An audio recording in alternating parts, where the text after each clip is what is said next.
ఆప్సరా చట్టాన్ని ధిక్కరించి వీళ్ళు ఇష్టానుసారంగా రేట్లు పెంచుకుంటూ పోతా ఉన్నారు.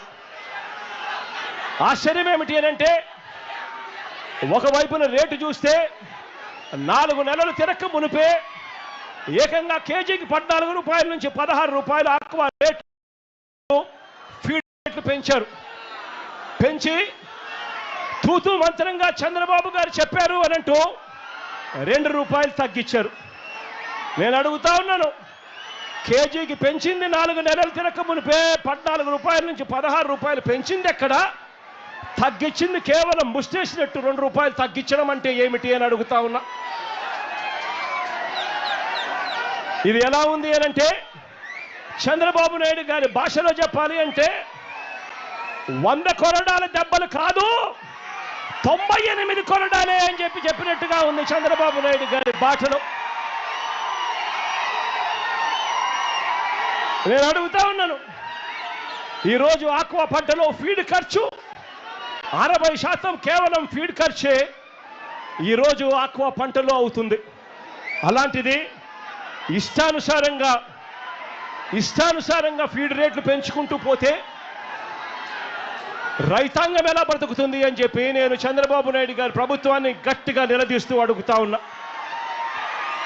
ఇదే ఫీడ్ తయారు చేసే కంపెనీ వాళ్ళు, ఇదే ఫీడ్ తయారు చేసేందుకు వాడే ఈ సోయా, ఈ ఫిష్ మీలు, ఇతర మినరల్ మిక్స్చర్ రేట్లు పెరిగాయి కాబట్టి మేము రేట్లు పెంచుతా ఉన్నాము, పెంచక తప్పడం లేదు అని చెప్పి వీళ్ళు అంటా ఉన్నారు. నేను అడుగుతా ఉన్నా, మరి వీళ్ళు రేట్లు పెరిగినప్పుడు పెంచుతా ఉన్నప్పుడు ఆ రేట్లు తగ్గినప్పుడు మీరు తగ్గించారా అని అడుగుతా ఉన్నాను ఇదే చంద్రబాబు ప్రభుత్వాన్ని.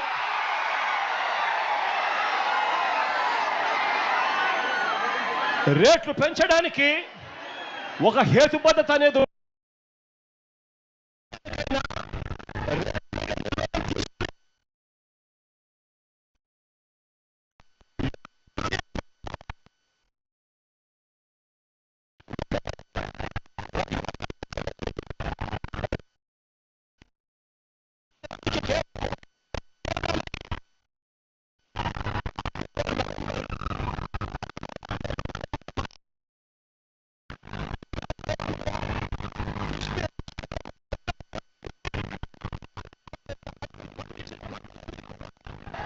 పుష్కలంగా అందుబాటులో. అలాంటి పరిస్థితి అప్పుడు మాత్రమే రేట్లకు సంబంధించిన రివ్యూ జరగాలి. ఆ టైంలో ఏమో రివ్యూ చేయరు, మార్కెట్లో తక్కువ రేటుకు వీళ్ళన్నీ కూడా కొనుగోలు చేస్తారు. ఆ తర్వాత కొరత ఉంది అని చెప్పి ఒక కారణం తర్వాత ఎప్పుడో చూపించి ఇష్టం వచ్చినట్టుగా రేట్లు పెంచుకుంటూ పోతా ఉన్నారు ఈ సిండికేట్ కంపెనీల సామ్రాజ్యం. నేను చెప్తా ఉన్నాను, ఇదే మాదిరిగా వైఎస్ఆర్సీపీ ప్రభుత్వం ఉన్నప్పుడు, ఇదే మాదిరిగా మన ప్రభుత్వంలో 5 సంవత్సరాలలో 3 సార్లు కంపెనీలు ఇదే మాదిరిగా ఫీడ్ ధరలు పెంచితే, కంపెనీలు పెంచితే ఆప్సడా ద్వారా సీఎం ముఖ్యమంత్రిగా నేతృత్వంలోనే ఏకంగా రేట్లు పూర్తిగా తగ్గించిన కార్యక్రమం జరిగింది అని అంటే అది వైఎస్ఆర్సీపీ ప్రభుత్వంలోనే అని చెప్పి కూడా గర్వంగా చెప్తా ఉన్నాను. 3 సార్లు కంపెనీలు పెంచిన ఫీడ్ ధరలను వెనక్కి తీసుకునేలా చేశాము అని చెప్పి కూడా ఈ సందర్భంగా రైతులపై వైఎస్ఆర్సీపీ ప్రభుత్వానికి ఉన్న ప్రేమను చాటు చెబుతూ మన ప్రభుత్వం వైఎస్ఆర్సీపీ ప్రభుత్వంలో ఆ ధరలే సాక్ష్యమని కూడా చెప్తా ఉన్నాను. ఆశ్చర్యం ఏమిటి అనంటే రొయ్యలకు గిట్టుబాటు ధర కల్పన విషయంలో కూడా రొయ్యలకు గిట్టుబాటు ధర కల్పన విషయంలో కూడా గతంలో కూడా ఎప్పుడూ లేని విధంగా మన ప్రభుత్వమే కృషి చేసింది.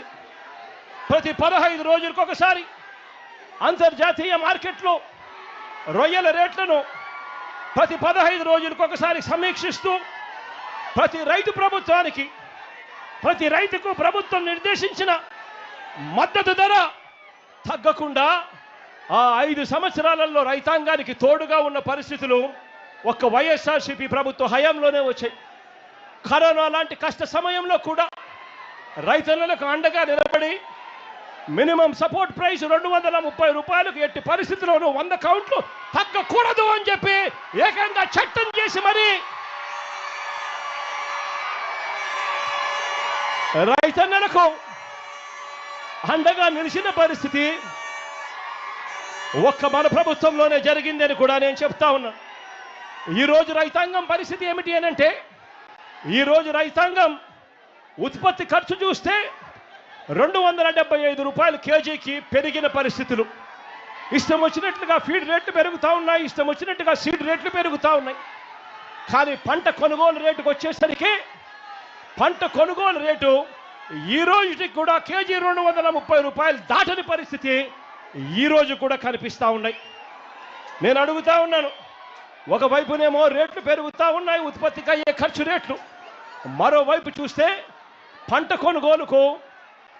కొనుగోలు చేసే రేటు చూస్తే ఆ రేటు తగ్గుతా పోతా ఉంది, పెరక్కపోయి. ఇలాంటి పరిస్థితుల్లో రైతాంగం ఎలా బతుకుతా ఉన్నారు, రైతాంగం ఎలా బతకగలరు అని చంద్రబాబు నాయుడు గారిని గట్టిగా నిలదీస్తూ అడుగుతా ఉన్నా. అయ్యా చంద్రబాబు గారు, ఈ సిండికేట్తో మీరు కుమ్మక్కై నీకింత నాకింత అని చెప్పి మీరు చేస్తా ఉన్న ఈ పోకడి మార్చుకోవాలి అని చంద్రబాబు నాయుడు గారికి పిలుపునిస్తా ఉన్నాను.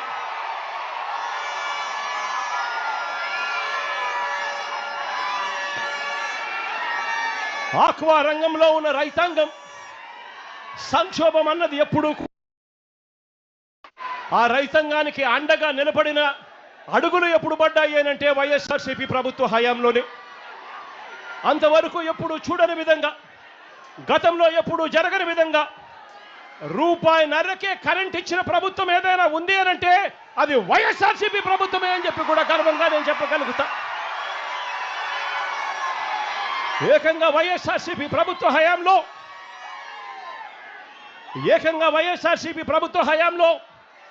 57 నెలల పాటు అంటే 5 సంవత్సరాలంటే 60 నెలలు, అందులో ఏకంగా 57 నెలల పాటు ఏకంగా 3,306 కోట్ల రూపాయలు సబ్సిడీ భరించి ₹1.5కే రైతాంగానికి విద్యుత్ ఇచ్చిన ఘనత ఒక్క వైఎస్ఆర్సీపీది అని చెప్తా ఉన్నా. అదే చంద్రబాబు నాయుడు గారు 5 సంవత్సరాల పరిపాలన చూసుకుంటే 2014 నుంచి 2019 మధ్య జరిగిన ఆయన పరిపాలనలో ఆక్వా రైతాంగం కరెంటు యూనిట్ రేటు ₹3.85 చొప్పున చంద్రబాబు నాయుడు గారు అప్పట్లో రైతాంగాన్ని బాదాడు. ఆ తర్వాత జగన్ పాదయాత్ర మొదలైన తర్వాత జగన్ ఎప్పుడైతే ఆక్వా రైతులకు ₹1.5కే కరెంట్ ఇస్తాడు అని చెప్పి పాదయాత్రలో చెప్పిన తర్వాత ఎన్నికలకు 4 నెలల ముందు మాత్రం చంద్రబాబు నాయుడు గారు ₹2కే తగ్గిస్తూ ఒక జీవో జారీ చేశాడు. కానీ ఈ పెద్ద మనిషి కేవలం జీవో మాత్రమే జారీ చేశాడు తప్ప ఆ 4 నెలలకు సంబంధించిన సబ్సిడీ కూడా వైఎస్ఆర్సీపీ ప్రభుత్వం వచ్చిన తర్వాత ఆ 451 కోట్ల రూపాయలు కూడా వైఎస్ఆర్సీపీ ప్రభుత్వమే భరించింది అని కూడా ఈ సందర్భంగా గర్వంగా కూడా చెప్తా ఉన్నా. చంద్రబాబు నాయుడు గారి ప్రభుత్వం ప్రతి అడుగులోనూ కూడా మోసం అనే పదాలే వినిపిస్తాయి. సూపర్ 6, సూపర్ 7 హామీలు ఏ మాదిరిగా చంద్రబాబు నాయుడు గారు మోసాలతో అడుగులు ముందుకు వేశాడో, ఎన్నికలప్పుడు బాండ్లు ప్రతి ఇంటికి పంపిణీ చేసి ఏ మాదిరిగా ప్రజలను చంద్రబాబు నాయుడు గారు మోసం చేశాడో, అదే మాదిరిగా ఆక్వా రైతులను కూడా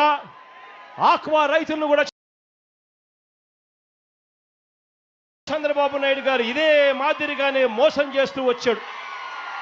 ఇదిగో చంద్రబాబు నాయుడు గారి మేనిఫెస్టో, ఆక్వా రైతులకు సంబంధించి చంద్రబాబు నాయుడు గారి మేనిఫెస్టో.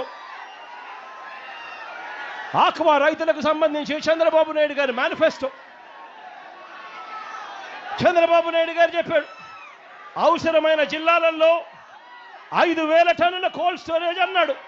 కట్టాడా అని అడుగుతా ఉన్నాను.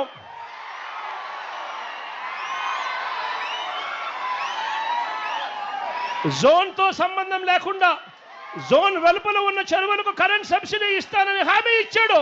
మరి ఇచ్చాడా అని అడుగుతా ఉన్నాను చంద్రబాబు నాయుడు గారు. ట్రాన్స్ఫార్మర్ ధరలు తగ్గిస్తానన్నాడు, తగ్గించాడా అని అడుగుతా ఉన్నాను. గట్టిగా ఇలా ఇలా ఇలా ఇలా ఇలా ఇలా ఇలా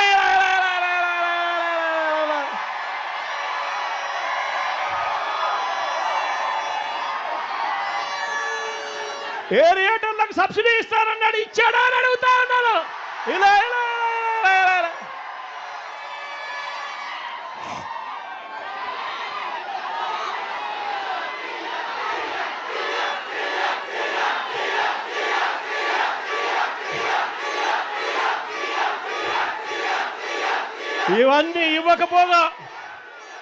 ఇవన్నీ ఇవ్వకపోగా మనం అమలు చేసిన రూపాయిన్నరకే కరెంట్ ఇచ్చే విధానాన్ని, సబ్సిడీ కార్యక్రమాన్ని చంద్రబాబు నాయుడు గారు కత్తిరించే కార్యక్రమాన్ని మొదలుపెట్టాడు.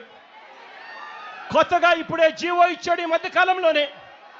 GO number RT 169, GO number RT 169, GO number RT 169 ఇచ్చాడు.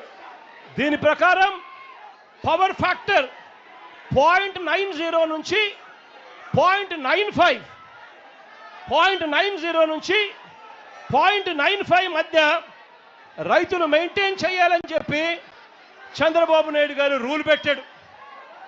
నేను అడుగుతా ఉన్నా, ఆక్వా రైతులు సాధారణంగా వాడే ఈ మోటార్లలో పవర్ ఫ్యాక్టరు 0.78 మాత్రమే ఉంటుంది. ఆక్వా రైతులు వాడే ఈ మోటార్లలో పవర్ ఫ్యాక్టర్ పెరగాలి అనంటే మళ్ళీ రైతన్నలు కెపాసిటర్లు కొనాలి. కెపాసిటర్లు కొంటే తప్పనిచ్చి పవర్ ఫ్యాక్టర్ పెంచే కార్యక్రమం జరగదు. మరోవైపున చూస్తే కొత్తగా ట్రాన్స్ఫార్మర్లు ఇవ్వడం మానేశారు.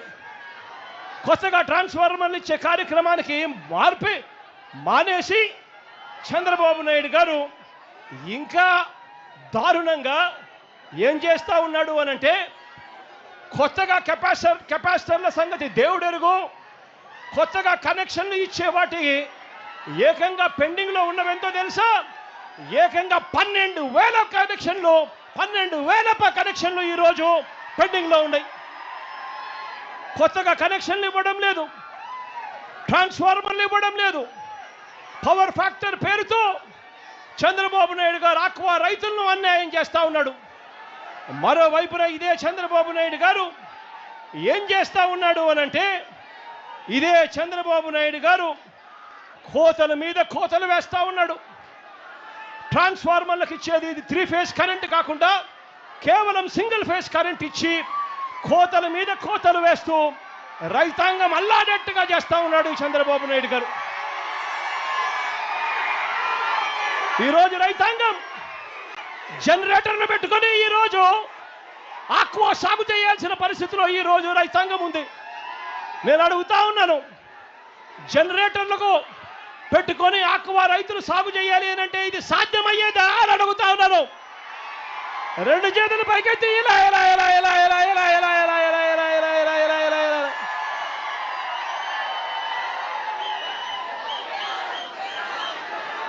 అదే మన హయాంలో రైతన్నలకు తోడుగా ఉండేట్టుగా సీడు, ఫీడు, నీటి నాణ్యత, వ్యాధి నిర్ధారణ, వీటి అన్నింటి కోసం అని చెప్పి ఏకంగా 35 ఆక్వా ప్రాంతాలలో ఇంటిగ్రేటెడ్ ల్యాబులు మనం తీసుకొచ్చి పెట్టాం. అంతేకాకుండా ఏకంగా 782 ఆక్వా 782 ఆర్బీకేల పరిధిలో ఏకంగా ఫిషరీస్ అసిస్టెంట్లను, అంటే ఫిషరీస్ డిగ్రీ పట్టభద్రులను తీసుకొని వచ్చి ఈ 782 ఆర్బీకేలలో